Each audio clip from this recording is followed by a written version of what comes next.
Баршаңызға қайырлы күн, құрметті менің оқырмандарым. Бүгін біз 8-ші сынып геометрия 90-дық жиынтық бағалау және де 4-ші 90 бойынша бірге нұсқаны талдайтын боламыз.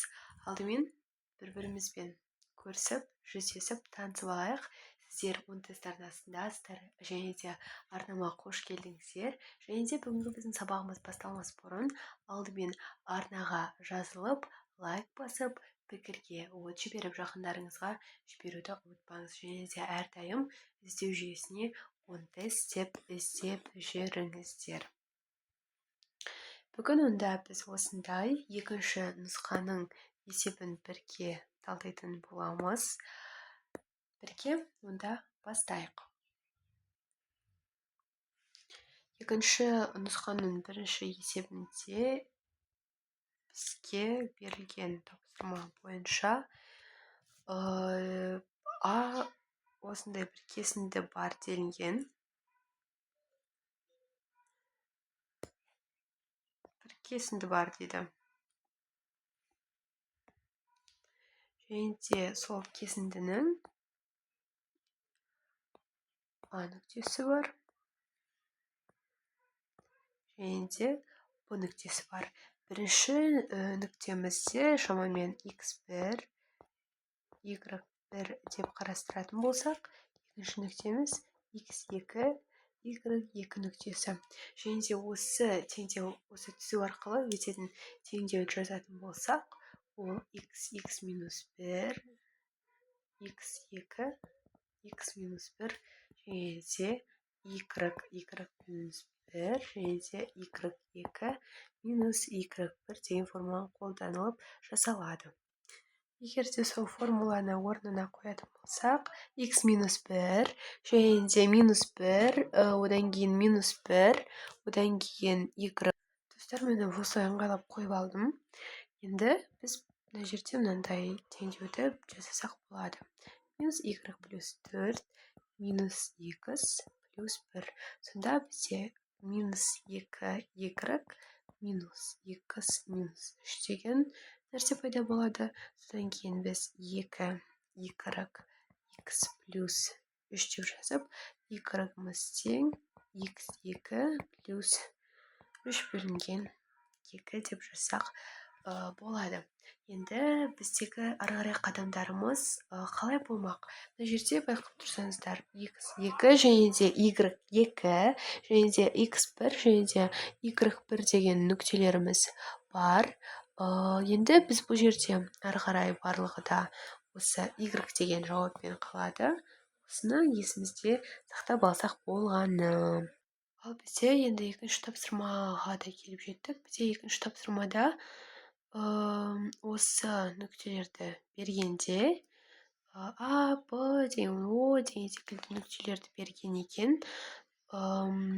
Кейін осы Б диагональдардың қиылысу нүктесі. Яғни біз бұны қалай шамамен жасай аламыз? Біз мына жерден көпірден көре аламыз. Мынау 6-дан 8 екендігін, мынау 0-де 0 екендігін, және де 0-де 6. Бұл сондай жаңағы біздің өзіміз айтып отырған мектепте өткен программа бойынша. Енді мен мыналардың барлығын өшіріп тастайын. Удалить. Енді біз үшінші тапсырмамызды бірге жасайық. Бізде мынандай бір кесінді берілген. Кейін мына жерде Б және де К нүктелері бар. Б және де К нүктесі, және де ол екеуі 2-де 1 қатынасында бөлінеді дейді. 2-де 1 қатынасында дегеніміз, мына жерде М нүктесі бар деген сөз, және де мынау x1, мынау y1, мынау y нүктесі, мынау болса x2, y2 нүктелері. Біз білеміз, бізде мынандай формула бар еді ғой. x1 плюс лямбда x2, одан кейін плюс лямбда, және бұл жерден осы формуланы есімізде сақтап алсақ, кейін біздегі мына екіні орнына қойып бірден басында берілген мына жерде байқасаңыздар, мына жерде өзінің формулалары, яғни берілгендері тұр. Осы бойынша x1 плюс 2 көбейтілген 3 бөлеміз 1 плюс 2 десек, және де одан кейін 6x1 плюс 6 және де x1 жерде аз айтқанда 0-ға тең болады. Ал енді y-ға байланысты да дәл солай мына жерде. Y тең болады y1 плюс лямбда y2 1 плюс лямбда. Енді осыны бүйтіп жазамыз. Осыны есте сақтап алғаннан кейін бірден 1 тең болады y1 2 көбейтілген 5 және де 1 плюс 2. Содан кейін уже оңай 3 y1 плюс 10 болады. Мына жерде көбейтіп жібергендіктен. Солай x1 бізде минус 7 болады. Сонда біздегі мұнда p-мыз не деген болады? P-ның координаттары 0-де 7-ге тең болады екен. Енді біз мына жерде төртіншіге назар аударайық. Оны мен қайтадан өшіріп тастайын. Енді дұрыс болды. Енді біз бұл жердегі a бойынша шығаратын болсақ, біз бұл жерде x минус 3 квадрат плюс y минус 5 квадратымыздың 9 деп тұрғаны 3 квадрат деген сөзді білдіреді. Яғни бұл жердегі о-мыз, яғни центріміз 3-те 5-ке тең, r тең 3. Қараңыздар. Себебі бізде қандай формула бар еді жалпы? Мындай формула бар еді ғой.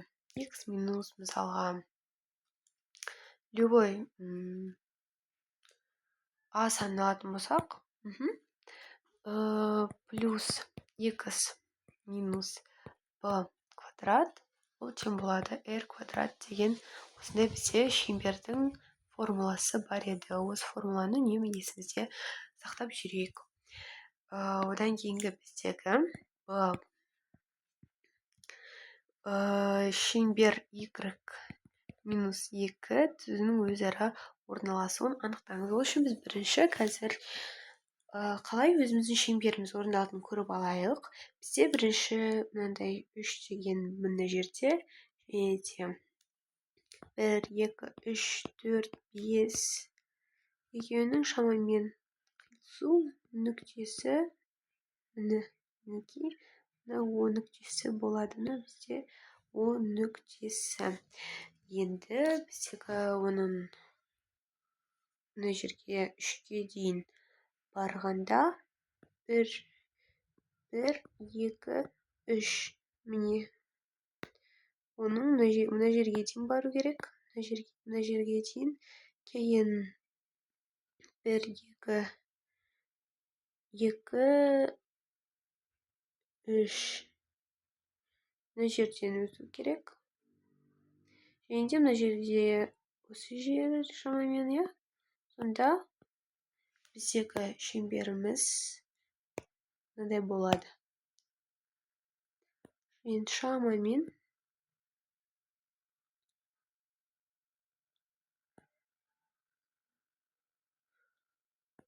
мына жердегі бұлай өту керек та. Енді біздегі суретіміз анық болмай тұр, бірақ негізі мына жерде бұлай центрі болып, сондай бір шеңбер пайда болу керек. Енді бұл жердегі y минус 2 дегеніміз, жалпы ол қандай? Ол y минус 2, ол минус 2 деп аталады. Минус 2 мен минус 2 сонда вообще бізде былай қарай өтеді ғой. Сонда бізде жауабы қиылыс Мен жазайын. Қиылыспайды.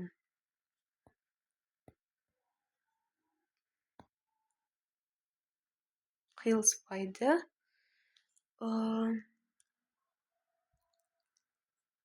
Y минус 2. Бұл жерде қиылыспайды.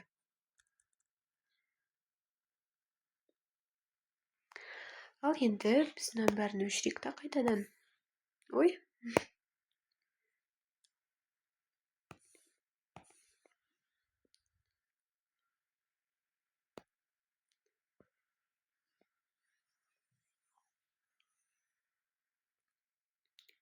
Мынаның бәрін өшірейін. Енді біз 5-ші тапсырмамызға келсек, 5-ші тапсырмада бізде бір осындай шеңбер берілгенде, біз оның берілгенін былай жазып алайық. Бірінші берілгені. Бұл бізде 5-ші есеп. О-А тең болады 5. Ал О-Б болса 4, түбірасты 2. Ал бұл жердегі О сәулесі бұрышы деп атай берсе ол 45. Және де бізде OX-тен А нүктесінің арасындағы OX-тен А нүктесіне дейінгі арақашықтық ол тең 3 сантиметрге тең. Онда ол біз былай алсақ болады. Бұл нүктесінің координаттарын табамыз. Мынау әде А нүктесінің координаттарын табамыз. Және де бұда АБ кесіндісінің ұзындығын табамыз. Енді Адан бастап бірге шығарайық. Бізде Ада Б-ның координатасын тап деген. Яғни бұл жерде біз Пифагорды қолданып жіберсек болады.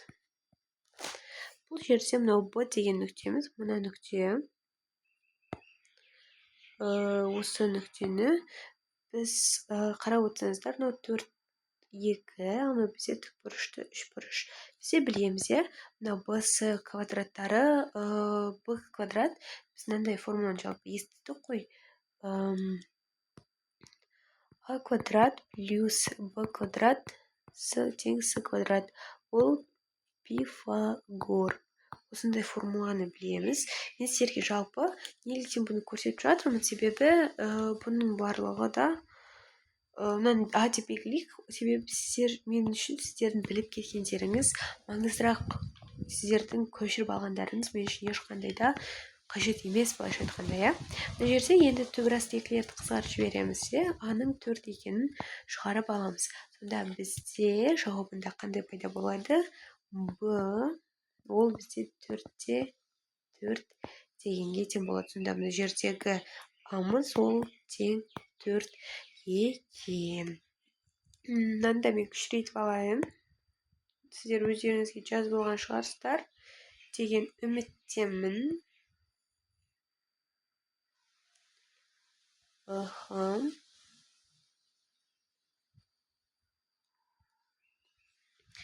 Енді біз ары қарай бұны жалғастырайық. Біз бұда аны тауып алуымыз керек екен. Осылай қалдырып кетейік. Және де Б квадрат 5 квадрат минус 3 квадрат. Бұл жерде мынау А дегеніміз сонда мынау дәл осының С квадрат белініп тұр. Енді Б квадрат табу үшін біз Б квадрат тең С квадрат мынаны былай қарай жіберіп минус А квадрат дейміз. Тура сол дүние мына жерде де. Яғни Б квадрат мына жерде 25-тен 9 тастасақ 16. Онда бұл Б тең 4 болады. Негізі неге егер де минус 4 болмайды десеңіз, себебі бұл кесінді ғой, біз минус 4 деген кесінді білмейміз. Негізі бұл жерде минус 4 шыға алады, себебі минус 4-тің квадраты да 16, бірақ та негізі түбірасынан ондай сандар шыға бермейді. Яғни тек қана оң сан шығады. Әсіресе бұл кесінді болған кезде. Яғни бұл жердегі бізде -4-те 3. Себебі біз мынаны тауып алдық қой. Бұл -4 екен, мынау бізде 3 екен белгілі. Яғни мынау -4 ол x-і, мынау y-ы. Яғни мынау x, мынау y. Бұны да біз кішірейтіп алайық. Сіздерге де маған да ыңғайлы болуы үшін.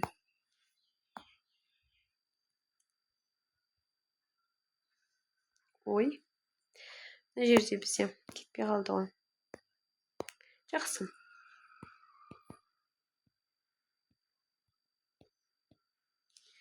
Енді біз с-ға қарай кеттік.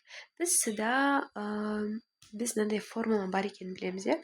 АБ ол тең болады x квадрат минус x1 квадрат плюс y2 минус y1 квадрат. Осындай формуланың бар. Жалпы, егер де естілеріңіз болса, демей қойын, барлықтарыңыз естідіңіздер, білесіздер. Білеміз ғой барлығымыз. Осындай формула бар жалпы негізі. Енді олай болса біз шығарайық. Ол -4 квадрат плюс 3 минус 4 квадрат. Түбірасына аламыздағы. Сонда бізде 64 плюс 1 және де 65. Жалпы осындай бізде шығады. Қазір